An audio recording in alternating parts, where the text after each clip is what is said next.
Hello viewers and welcome to ALW Research Team. This is Wharram Percy, one of the most famous deserted medieval villages in England. In its heyday, around the year 1300, about 200 men, women and children lived, farmed and died here. Their church survives as a picturesque ruin, along with a churchyard, a mill pond, a later built farmhouse and the faint earthwork remains of the 40 or so houses of the medieval village.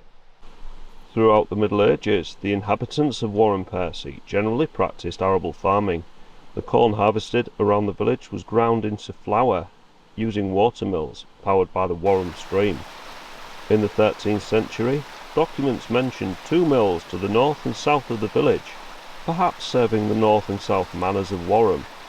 The south mill was probably demolished in the 13th century, possibly in connection with the abandonment of the south manor. Between 1972 and 1981, excavations in this area revealed traces of succession of clay mill dams belonging to the south mill, dating from the 11th century onwards. These dams were pierced by water channels, over which the water mills were built.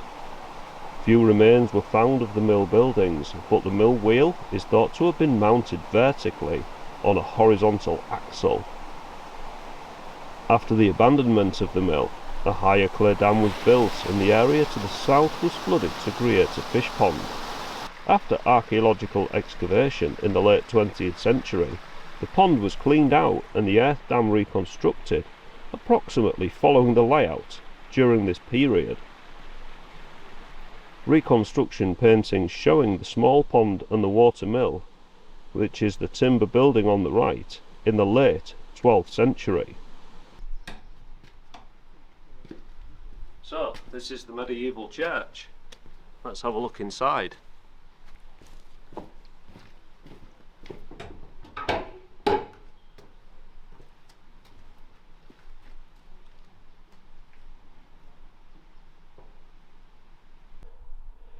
St Martin's Church is one of the most thoroughly studied parish churches in England.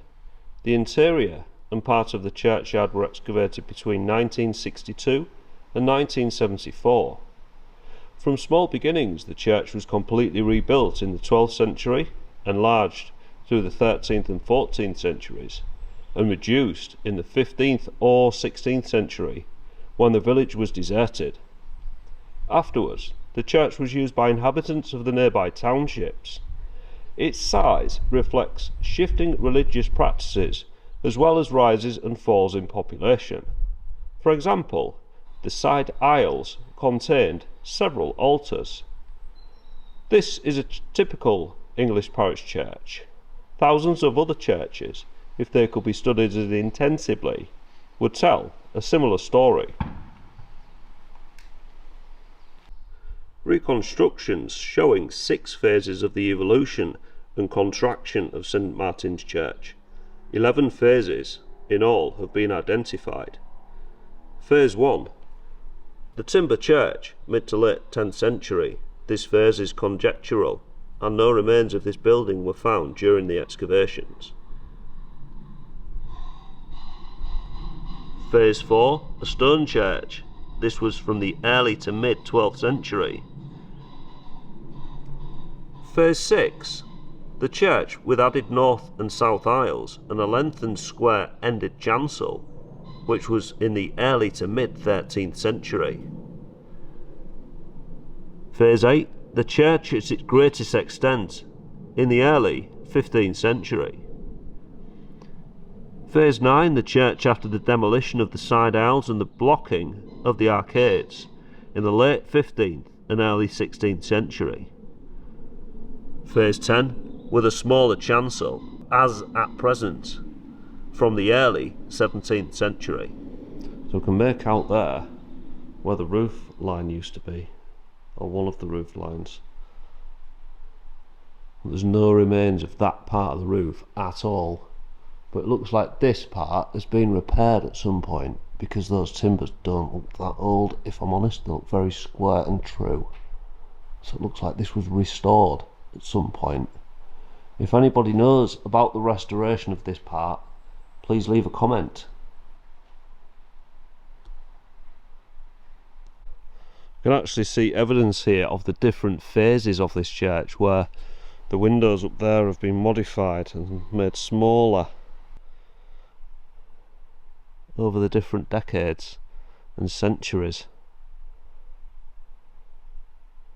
You can see on that part too, where the roof has been restored with slate tiling that looks not that old, certainly in the last century. The churchyard was at its greatest extent by the time of the Norman conquest in 1066 and was slightly larger than the present enclosure. It contained the graves of the parishioners. All of the gravestones still standing date from the 18th century onwards, when the church was used by the inhabitants of the nearby townships, but some of the medieval grave slabs have been reused in the walls of the church in the 16th century. Nearly 700 well-preserved medieval skeletons excavated in the church and churchyard have been studied by scientists and have provided detailed information about the lives of the villagers. For example, nitrogen isotope analysis indicated that children were commonly breastfed for up to 2 years, probably contributing to the relatively low infant mortality. DNA tests on skeletons showing the signs of tuberculosis indicated that infection had come from other humans, perhaps in towns, rather than from the cattle from whom the medieval villages shared their houses. There were also evidence that medieval surgery could have been unexpectedly advanced. An 11th century male skeleton showed a heavy blow to the head with a blunt instrument. The wound was treated by carefully cutting away of the bone to relieve pressure on the brain, after which the patient evidently lived for many years. These look like footings for greenhouses or a growing patch of land, like vegetables and things like that. And that's the more modern farmhouse that was mentioned earlier. That looks like it was from the early 20th century. Sadly all sealed up now, but I remember coming here as a boy on a school trip in the mid-1980s, and that was in use by the volunteers and the archaeologists that were doing work here. And I remember they had little stalls laid out on this area, and they had an area marked out over there that had old buildings on it, and they were laid out in the shape of the footings of the building. And there was also the sanitation, mentions of the sanitation, where they had running water in the open toilets. It's got almost a railway style roof on it, so I wonder if this was built at the opening of the railway in the 1880s.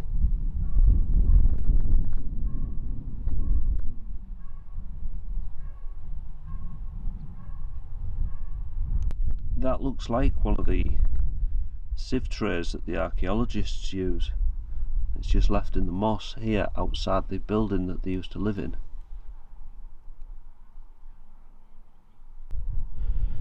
This is the 18th century improvement farm. Wharram Percy ceased to be a village in the late 15th or early 16th century, when the landholders evicted the villagers to make way for sheep pasture. However, occupation of the site did not end here. In the valley stood a farmstead, the vicarage, and a church. These standing buildings and the excavated footings on either side date to the 1770s, when the farm at Wharram Percy was improved by the landlord, Sir Charles Buck.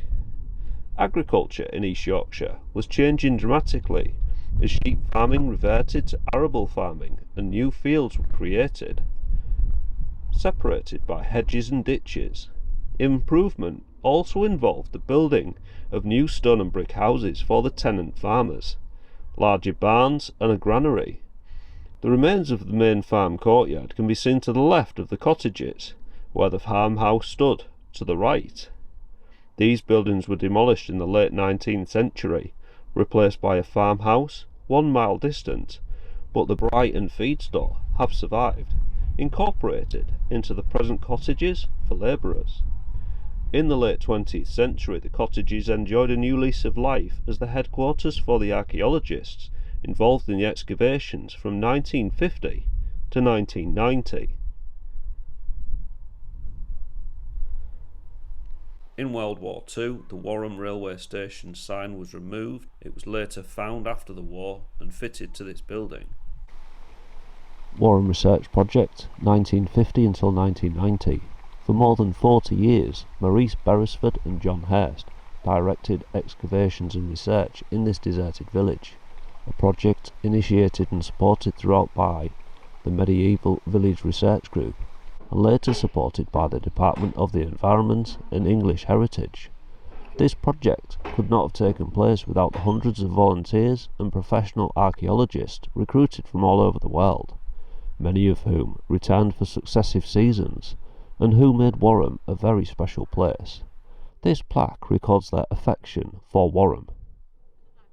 Yet meet we shall, and part and meet again, where dead men meet, on lips of living men. Samuel Butler. Wharram Percy in the Middle Ages. The village of Wharram Percy occupied two distinct zones, a narrow valley, Deepdale to the left, and the high plateau along its western side to the right. In the valley there are found to be remains of an 18th century farm, complex and vicarage, the ruins of a church of St. Martin in its churchyard, and the site of the medieval water mills. On the plateau, none of the buildings of the medieval farmsteads have survived, but their sites can be traced through ridges left behind by buried stones in the walls and other earthworks. In the Middle Ages, Wharram Percy contained two main streets. One is the path to the right, running gently up onto the plateau.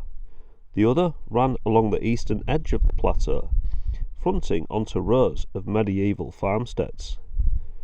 Several properties were divided into two areas. A toft, closest to the street, containing the houses, villages and other buildings, and the croft, an enclosed strip of arable land behind it. Also on the plateau may be found the sites of two manors, larger enclosures containing the homes of the leading landholders of the village. Over the last 5 centuries, occupation of Wharram's plan changed repeatedly.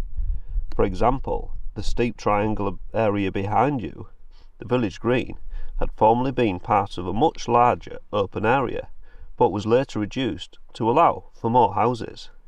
So whilst taking some shots of that area, viewers, we noticed that building down there, so we're going to go check it out, as it looks open. So we've come across this building on our travel back to the car, viewers. It's got a zinc chimney cap there with a weather vane on it. Oh, two actually. So it almost looks like an old sea fishing industry smoking house. And it's got the stone of Norton RDC on the outside. So corrugated metal shed to the outside, amongst the large felled trees that are in this area in the valley. Looks like it's had telephone or power in the past.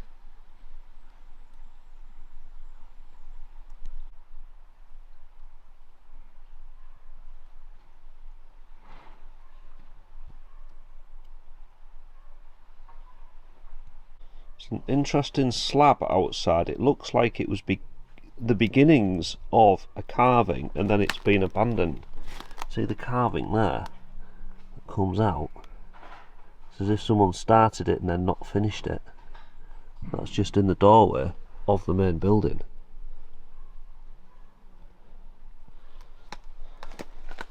Have a look inside. Danger, keep out. Now inside looks very industrial.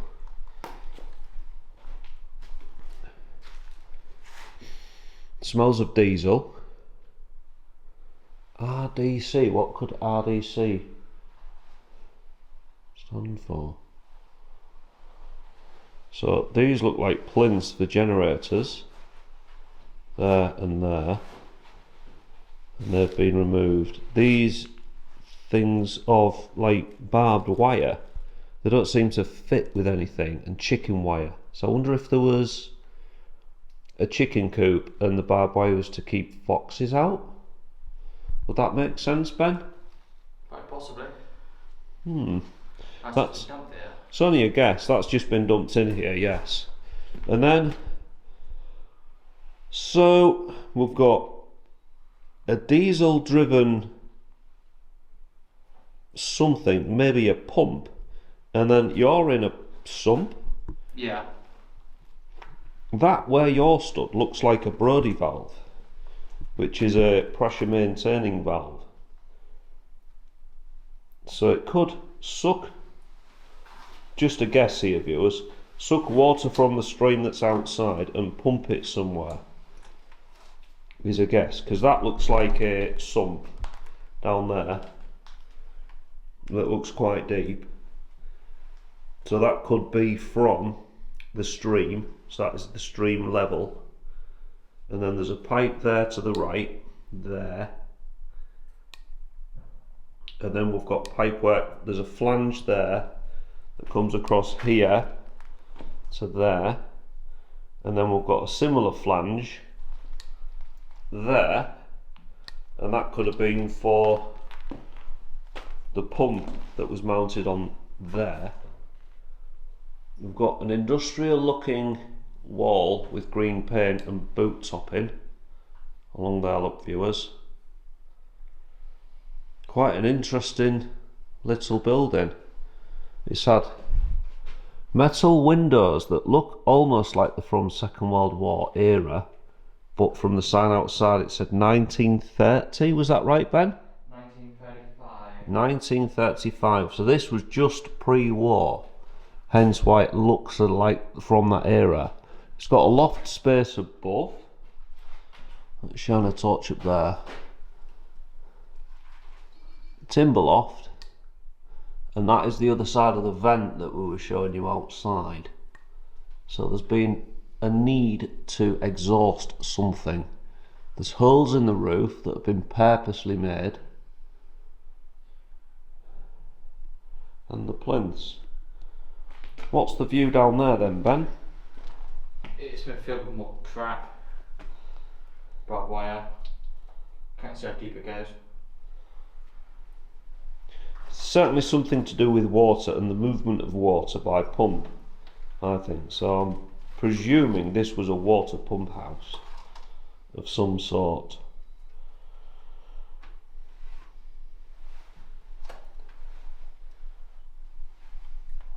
An interesting little building at the side of the path. So there's been a staging built here. I wonder if that was to put drums of fuel on or something like that, to store something. And then, yeah, we'll have a look around the outside of this building in a moment, viewers, just to see what is left behind and see if there's any clues. But before I did that, I went down in the pit where Ben was. So that data plate down there, viewers, is number 334 of 35, so probably 1935, and it's a hydromat, hydrostat, that's what it calls it, and it's from Victoria Station House, London, SW1, it says on there, and it's a hydromatic hydrostat. So something to do with water and pressure. So I think it's some sort of pressure maintaining system to keep a constant pressure in one of these pipes. We've got a discharge pipe there that stops short of the water's edge, and then we've got a pipe there that goes into the water down there.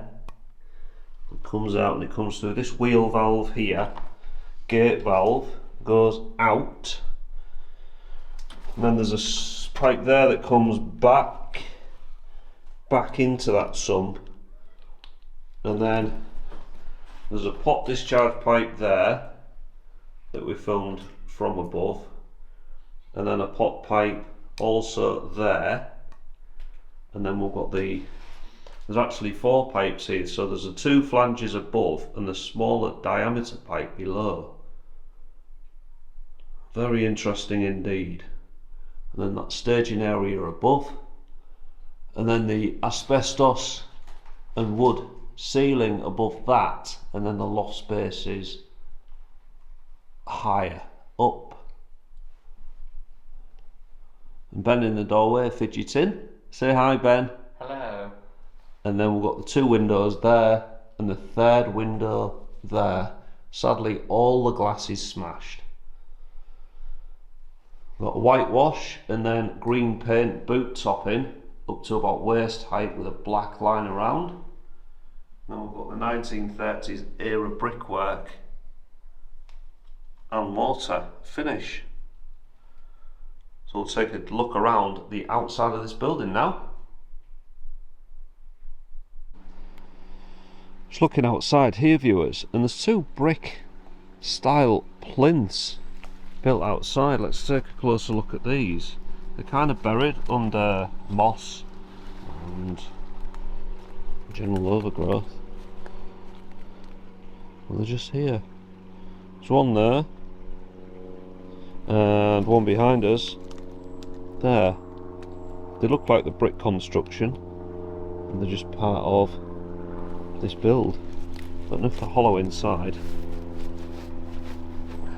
Yeah, that's hollow. I think it's just filled up with leaves. Now that's interesting. A cast down pipe there that survives behind the tree that's fallen. And fairly intact brickwork.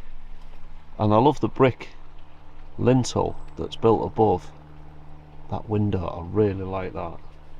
Just the attention to detail. The mortar looks completely intact, as if it was done last week, but it is, as we know, 1935. And I really like these rounded bricks on the windowsill. Just a lovely finish to this forgotten building. Now, I've just noticed there's some bricks that have been replaced there, and that lines up with this plinth. And then here there's holes in the bricks there, or a hole in the brick, and that seems to line up with this plinth here. So there's definitely a connection between the holes and the plinths.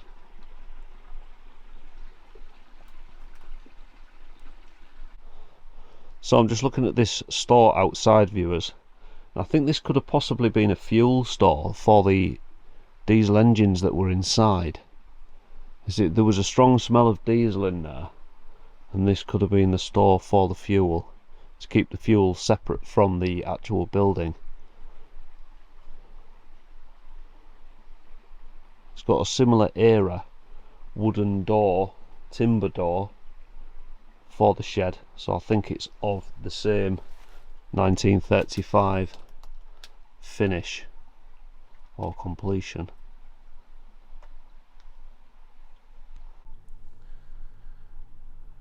Well, viewers, thank you so much for watching my Wharram Percy video. Please subscribe to the channel if you haven't already, and we'll see you every Thursday at 4 PM UK time for an exploration video, and Sunday mornings for Project Motorhome. Bye bye for now, viewers.